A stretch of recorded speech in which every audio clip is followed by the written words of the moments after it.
Welcome to this edition of Peak Performance Podcast with your host, Thor Conklin. Thor will be sharing the necessary tools, strategies, and psychology you'll need to become a peak performer in any area of your life or business.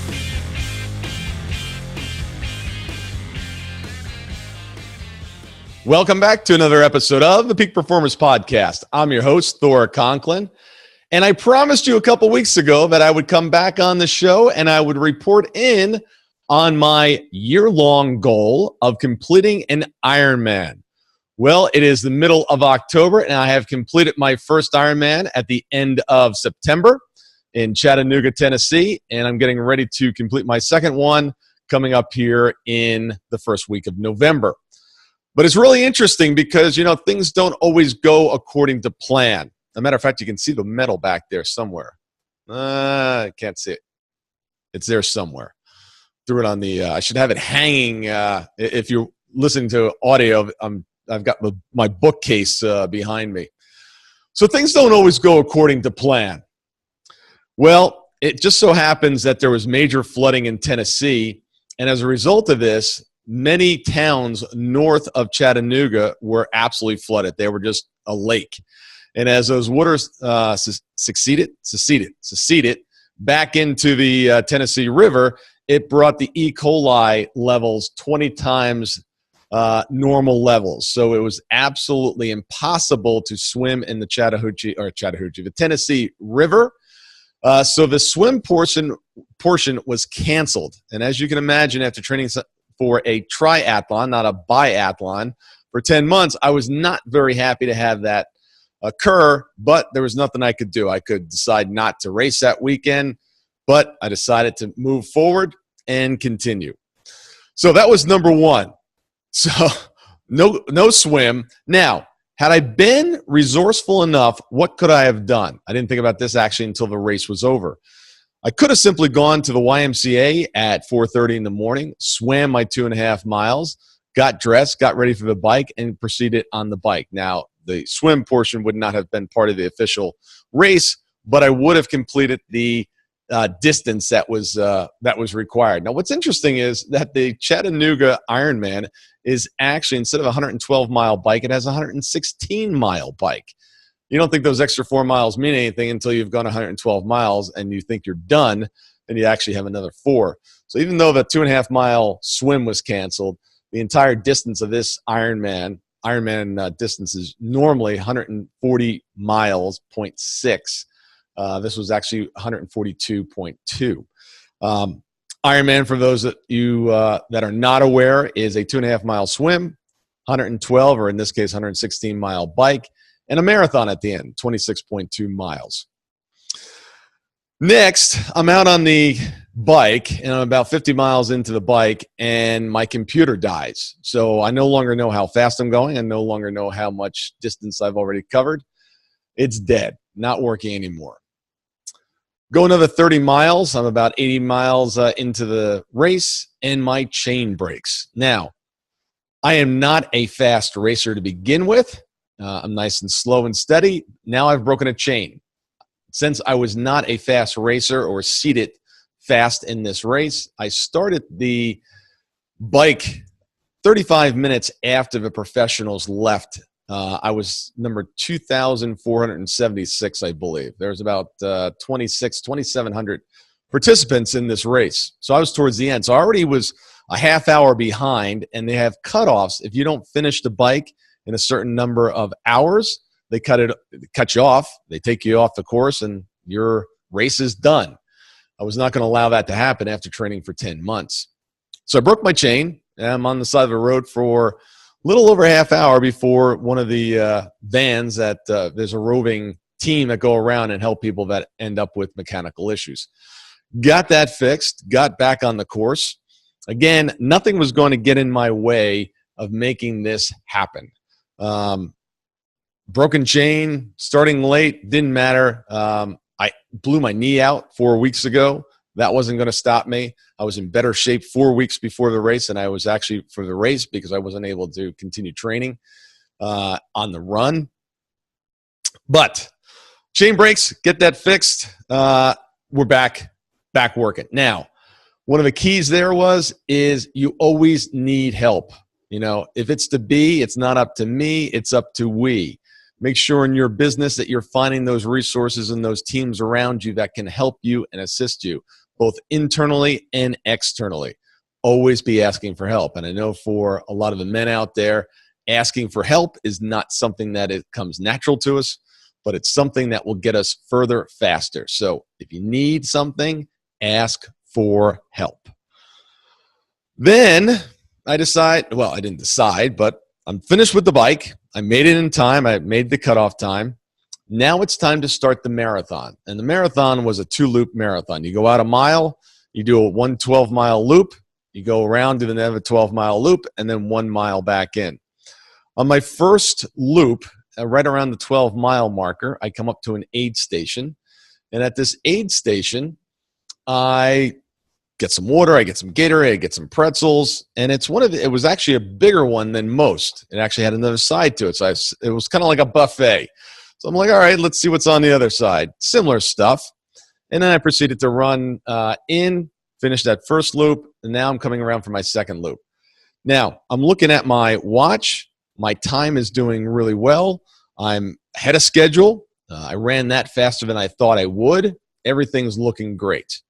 Now, I'm coming back from my second loop. It's about 11 o'clock at night. It's dark. Lights are on. I come up to the same aid station, grab some water, grab some Gatorade, some pretzels, and I'm getting ready to make that turn on the other side of the table, and I look up in front of me, and there are a bunch of people running up this hill. So I'm like, where are they going? I said, oh, no. Here's what happened. I missed an entire loop of the race on my first loop. I had no idea how long it was going to be, but all I knew at this point was now I'm behind. It is 11 o'clock at night. The finish line closes at 12:30. At 12:40. At 12:40, they take everybody off the course. They shut down the lights. They stop the filming. Everybody is done. This is one of those moments where you've got to dig deep. I had no idea how long this loop was. And the reason I missed this piece of a loop is when I went to the pre-race check-in to find out what was going on and listening to instructions and this, I was present but not present, right? I was there, but I wasn't really listening. I was like, look, what are the chances of getting lost on the race? I'm not going to be in first place. There will be plenty of people in front of me. I'll just follow the people in front of me. So I did not pay attention to the instructions. For those men out there that are listening, I'm sure this has never happened to you. And ladies, if you have a man in your life, I'm sure you've never blamed him for not listening to instructions and getting the full details. Well, I was a stereotypical male. I did not listen to the instructions, didn't think that I need them. I had this thing covered, and I got lost. Now, the only thing to find out is how much distance is this loop. I had no idea. So I start running, and at this point, I had to run. I mean, jogging was over. Now I had a sprint because I had an hour and a half to do this loop twice. I set out up a hill. I realized that this was the hilly part of the course that they were talking about. I was surprised. I didn't really notice any hills beforehand. That should have been an indication that I wasn't paying attention because I did not see the hills. I certainly saw them now. So at 11 o'clock, I set out, and I do this loop. And it turns out that this loop is 4 miles. And I've got to do it twice. So when I thought I was in great shape, I thought everything was going great, I'm actually 8 miles behind. I have to run 8 miles, and I've got to get that done. And actually 8 miles plus to run in. So 9 miles I've got to get done in an hour and a half. I've got to start moving. And the last moment of an Ironman where you want to have to be pushing it is at at that point it was 135 miles into this race. That's when I needed to start pushing it and working harder than I ever had in the entire past 14 hours. But I did. and it worked. I finished with 12 minutes left. I finished at 12:28. And I just did it on pure gut and grit and determination, and nothing was going to get in my way. But it's a good lesson. Listen to the instructions. Know the road ahead. In business, if you don't know the road ahead, it's very easy to get off track, off course, and get slaughtered in the process. Business is not a game to be played. Business is a full contact sport, and you got to be prepared for it. You've got to have the right team. You've got to have the right preparation, and you better know the road ahead. You better know the gauges. You better know how to play that game, even though it's not a game. How to play that. I don't have a good metaphor, but it's not a game, and a lot of people approach business like it's a game or it's a hobby or it's a full contact sport. Coaches, so important. You know, my coach was there throughout the.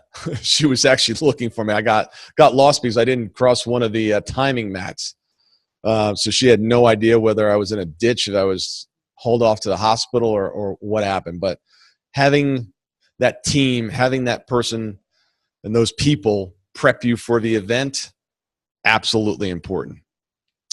At the end, this was not an event against the clock, although it came down to only 12 minutes left. It was not about the other competitors in the field. This was about the game and the journey and the mission, and it was all about competing with yourself. Because in 15 hours on the race course, your mind starts to say, is this really worth it? Why are you doing this? You better understand why you're out there. Keep that why and that understanding that today it would be easy to say, I don't want to go any further. But tomorrow, that pain of regret will always be with you. And I knew no matter what, I didn't know if I was going to be able to finish on time or not, but I knew one thing. There was no one that had the strength to pry my body off of that course. I didn't care if it was 4 o'clock in the morning. I didn't care what had happened. I don't care what happened to my knee. I was going to finish that course if it took me 3 days to finish it. Fortunately, everything went well. I got my chain fixed. I was able to run the last 8 miles. But I made a promise to myself that I was going to go out there. I was going to compete at the highest level, and nothing was going to stop me. Now, I did miss the swim, and in 3 weeks, I'll be in the Gulf of Mexico, a little tougher swim than downriver, and I'll be doing that. Training hard for that swim portion. Hopefully the bike goes well and the run goes well, and I can come back and tell you that I've completed my second Ironman in a period of 34 days. So my question for you is, what have you been competing at? What do you need to step up your game? What do you need to make non-negotiable? You've been kind of dabbling at it. You've been playing at it, and you've been doing okay. You've been getting okay results. But it's time to really go all in. It's time to burn the boats and say, this is it. I'm 100% committed to this. And no matter what happens, I'm going to finish this race. I'm going to finish this. It may not be in the time frame that you want it. It may not be in the time frame that most expect. But no matter what, you're going to stay on the course, stay out on the field, and finish it till it's done. Figure out what that is. Commit 100% to it. Tell the world what you're going to do. Find a great accountability coach to hold you accountable. And I promise you this, when you complete it, you've expanded yourself to a whole different level. A few weeks ago, as you know, I competed in an event, which was a Mount Everest event, where we climbed a mountain 13 times for the equivalent of Mount Everest. And I did that 31 straight hours. I did not succeed in getting to the goal of Mount Everest, but I was out on that mountain for 31 hours. And as a result of that, I knew when I came to this Ironman that I only needed to be out there for 15.